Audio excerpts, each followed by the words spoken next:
नमस्कार बंधुरा आज के আমি আপনাদেরকে সুজির স্যান্ডউইচ বানিয়ে দেখাবো আর আপনারা প্রথম থেকে পুরো ভিডিওটা দেখুন আমি কিভাবে সুজির স্যান্ডউইচ বানাই।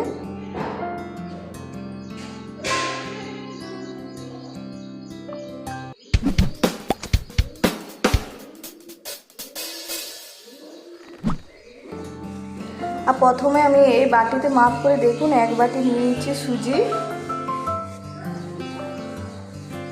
আর নিয়ে নেবো এবারে দই। দেখুন ওই বাটিতে মাপ করে আমি নিয়ে নিচ্ছি এক বাটির কম দইটা নিয়েছি, আমি টক দই নিয়েছি। আর দিয়ে দিচ্ছি নুন পরিমাণ মতো আর দিয়ে দেবো চিনিটা আমি 1.5 চামচ মতো দিয়ে দিলাম। আর এবারে একটু একটু জল দিয়ে ভালো করে মিশিয়ে নেব।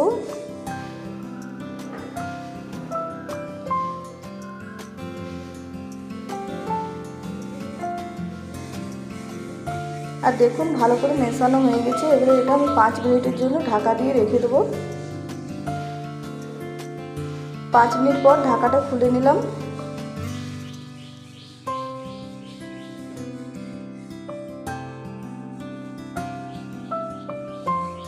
আর একটু জল দিলাম, ব্যাটারটা ঘন হয়ে গেছিল তার জন্য একটু জল দিয়ে দিলাম। আর দেখুন এখানে আমি দুটো বাটি নিয়েছি একই সমান। আর এবারে সুজির ব্যাটারটা দুভাগে ভাগ করে দেবো একই রকম ভাবে।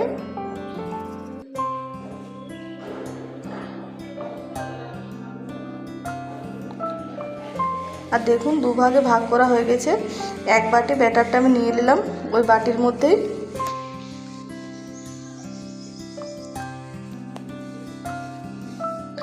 আর যে থালাটাতে আমি স্যান্ডউইচ বানাবো সেই থালার মধ্যে আমি দেখুন সাদা তেল দিয়ে দিচ্ছি।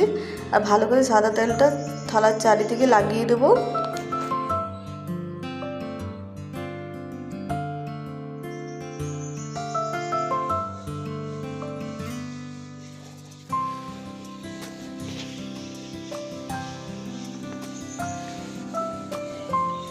আর দেখুন ভালো করে লাগানো হয়ে গেছে চারিদিকে। আর এবারে সুজির ব্যাটারটার মধ্যে আমি দিয়ে দিচ্ছি ইনো। আর সব ইনোটা দেবো না, একটু দেবো। আর ইনোটা দিয়ে খুব ভালো করে মিশিয়ে নেব।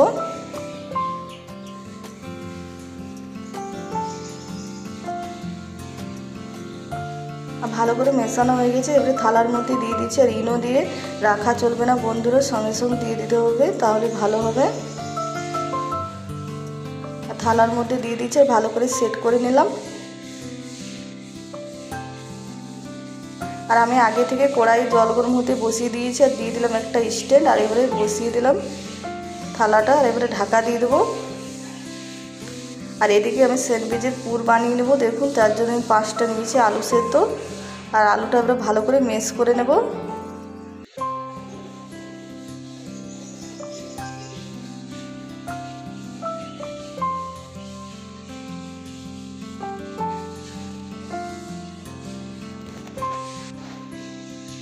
আর আলুটা দেখুন খুব সুন্দর ম্যাশ করা হয়ে গেছে। এবারে আলু সেদ্ধর মধ্যে আমি দিয়ে দেবো এখানে গাজর। আর গাজরটা আমি গ্রেট করে নিয়েছি। আর দিয়ে দেবো ক্যাপসিকাম, দিয়ে দিচ্ছি কসুরি মেথি, দিয়ে দিচ্ছি ধনে জিরের গুঁড়ো, দিয়ে দিচ্ছি লঙ্কার গুঁড়ো। এবারে দিয়ে দেবো গোলমরিচের গুঁড়ো, দিয়ে দেবো পরিমাণ মতো নুন, হলুদ গুঁড়ো। আর দিয়ে দিলাম একটু সরষের তেল, এটা না দিলেও হবে আপনাদের ইচ্ছে। আর এবারে একসঙ্গে খুব ভালো করে মেখে নেব।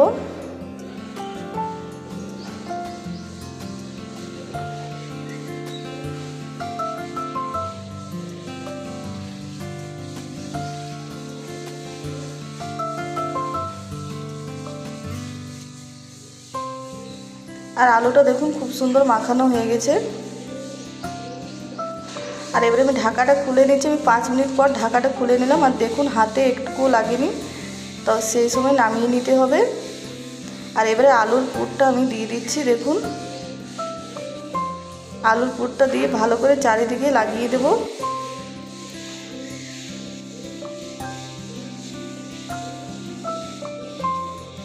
আর দেখুন চারদিকে খুব ভালো করে লাগানো হয়ে গেছে।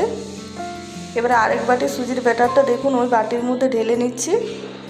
আর এবারে এটার মধ্যে আমি দিয়ে দেবো ইনো। আর ইনোটা দিয়ে খুব ভালো করে আবার মিশিয়ে নেব।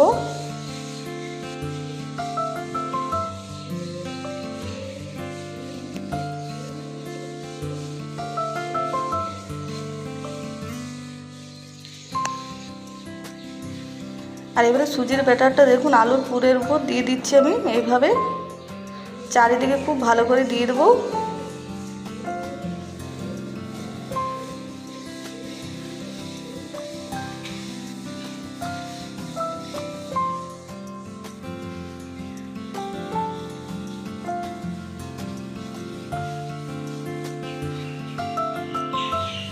আর দেখুন খুব ভালো করে চারিদিকে দেওয়া হয়ে গেছে।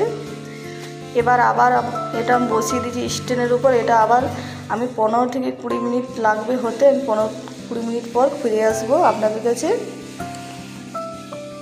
15-20 মিনিট পর আমি খুলে নিলাম ঢাকাটা, দেখুন। আর এবারে এটা দেখে নেবো হয়েছে কিনা না। দেখুন তার জন্য একটা নিচে কাঠি, আর কাঠির গায়ে দেখুন একটুকুও লেগেনি। এবারে এটা আমি নামিয়ে নেব, হয়ে গেছে। আর এবারে নামিয়ে নিয়েছি, ঠান্ডা করে নিয়েছি। ঠান্ডা করার পর আমি দেখুন ছুরিতে করে ধারটা এভাবে করে নেব।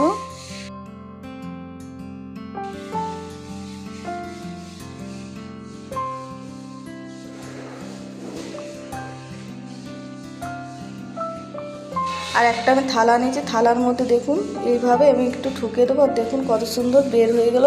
আর দেখুন কত সুন্দর হয়েছে সুজির স্যান্ডউইচটা।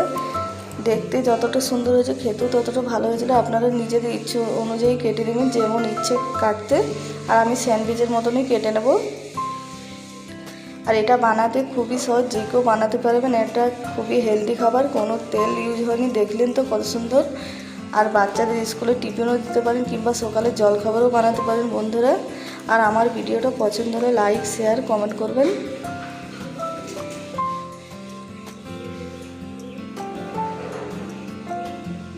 আর একটা আপনাদেরকে তুলে দেখাচ্ছি, দেখুন কত সুন্দর হয়েছে।